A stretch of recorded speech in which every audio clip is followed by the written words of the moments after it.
Hello दोस्तों, तो क्या हाल चाल है। उम्मीद अच्छे होंगे। जैसा कि आप लोग जानते हैं, इन दिनों छावा की धूम मची है। बॉलीवुड और बॉक्स ऑफिस में छावा की कामयाबी के बीच लोग एक बार इतिहास की किताबों में औरंगजेब को खंगाल रहे हैं। औरंगजेब ने हिंदुओं पर जिस तरह के अत्याचार किए थे, उस पर तो एक नया महाकाव्य लिखा जाएगा। छत्रपति शिवाजी महाराज और संभाजी महाराज जैसे माँ भवानी के सपूतों की वीरता और मातृभूमि पर मर मिटने का जज्बा जानकर करोड़ों भारतीय हिंदू युवाओं को भारत माता की रक्षा के लिए अपना सर्वस्व बलिदान देने की प्रेरणा मिलेगी। सवाल ये है कि छावा के साथ औरंगजेब क्यों ट्रेंड कर रहा है। मरते समय उसके दिमाग में क्या चल रहा था, कैसी थी उसकी हालत और क्या थे औरंगजेब के आखिरी शब्द, आइए बताते हैं। दुनिया भर में छत्रपति शिवाजी महाराज और संभाजी महाराज का डंका एक बार फिर बज रहा है। बात बॉलीवुड फिल्म छावा की, जिसने कलेक्शन और दर्शकों का प्यार लूटने की मुहिम में गदर काट रखी है। फिल्म बॉक्स ऑफिस पर करोड़ों रुपए का बिजनेस कर चुकी है। मुगलों ने भारत में करीब 300 साल तक राज किया। बाबर, हुमायूं, अकबर, जहांगीर, शाहजहां और औरंगजेब के होते हुए मुगलों का शासन ढलान पर पहुंचा।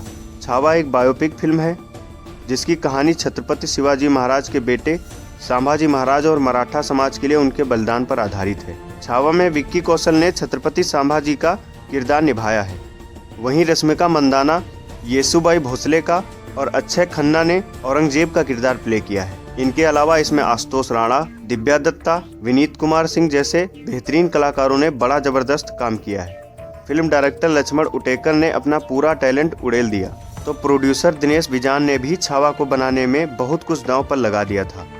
सोशल मीडिया पर लोगों के पॉजिटिव रिस्पांस के साथ साथ छावा को मौत पब्लिसिटी का भी भरपूर फायदा मिल रहा है। छावा वर्ल्ड वाइड 300 करोड़ का रिकॉर्ड पार कर चुकी है। औरंगजेब के अत्याचारों की चर्चा एक बार फिर जोर शोर से हो रही है।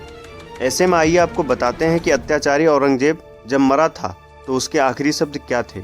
इतिहास में अकबर को उदार और औरंगजेब को मुगल इतिहास का सबसे कट्टरपंथी और क्रूर बादशाह बताया गया है। आज बात औरंगजेब की, जो लंबी उम्र और उस सबसे ज्यादा समय तक राज करने के मामले में सबसे आगे रहा है। कहा जाता है कि आखिरी समय में उसकी हेकड़ी निकल गई थी। औरंगजेब मुगल साम्राज्य का छठा बादशाह था, जिसने 31 जुलाई 1658 से 3 मार्च 1707 तक अपनी मृत्यु तक राज किया था। औरंगजेब को मुगल काल का अंतिम प्रभावी बादशाह माना जाता है। औरंगजेब खुद को आलमगीर यानी विश्व विजेता कहलाना पसंद करता था।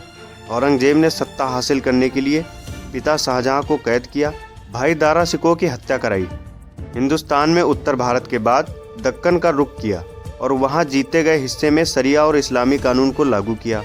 इसके साथ ही उसने अकबर द्वारा खत्म किया गया गैर मुस्लिमों पर लगने वाला जजिया कर वसूलना शुरू कर दिया था। औरंगजेब दुनियावी चीज़ों से ज़्यादा दीनी बातों को पसंद करता था। यही वजह थी कि उसके हरम में सबसे कम महिलाएं थीं। इतिहासकारों के मुताबिक अपने आखिरी समय में औरंगजेब खुद से बातें कर रहा था। उसने कहा, अल्लाह ने मुझे जितनी सांसें बख्शी थी उसका एक कतरा भी मैं अदा नहीं कर पाया, क्या मुंह दिखाऊंगा उन्हें। ये कहते हुए उसने बोलना बंद कर दिया था, लेकिन होठ कुछ बड़बड़ा रहे थे। उसके बेटे आजम शाह ने जब गौर से पिता का चेहरा देखा तो वो हैरान रह गया। आजम ने झुककर अपने पिता की बात सुनने की कोशिश की, लेकिन नाकाम रहा। उसने मुगल सल्तनत के सबसे ताकतवर और बूढ़े हाथों को अपने हथेलियों में जकड़ना चाहा, लेकिन औरंगजेब का शरीर ठंड होने की वजह से वो ऐसा नहीं कर पाया।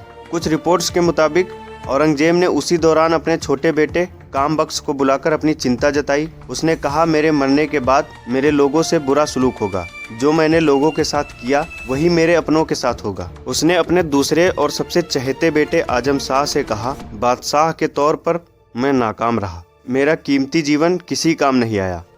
अल्लाह चारों ओर है, लेकिन मैं बदनसीब हूँ कि जब उनसे मिलने की घड़ी आ रही है तब मैं उनकी मौजूदगी महसूस नहीं कर पा रहा। मैं पापी हूँ, शायद मेरे गुनाह ऐसे नहीं जिसे माफ़ किया जा सके। मौत करीब आ रही थी, वो परेशान था। बादशाह जिंदगी के आखिरी दिन बेबस था। वो दुआओं में सुकून ढूंढ रहा था। अपनी मौत के दिन भी उसने सुबह प्रार्थना की। वो बेटे आजम शाह को बुलाकर उससे बात करते करते सो गया।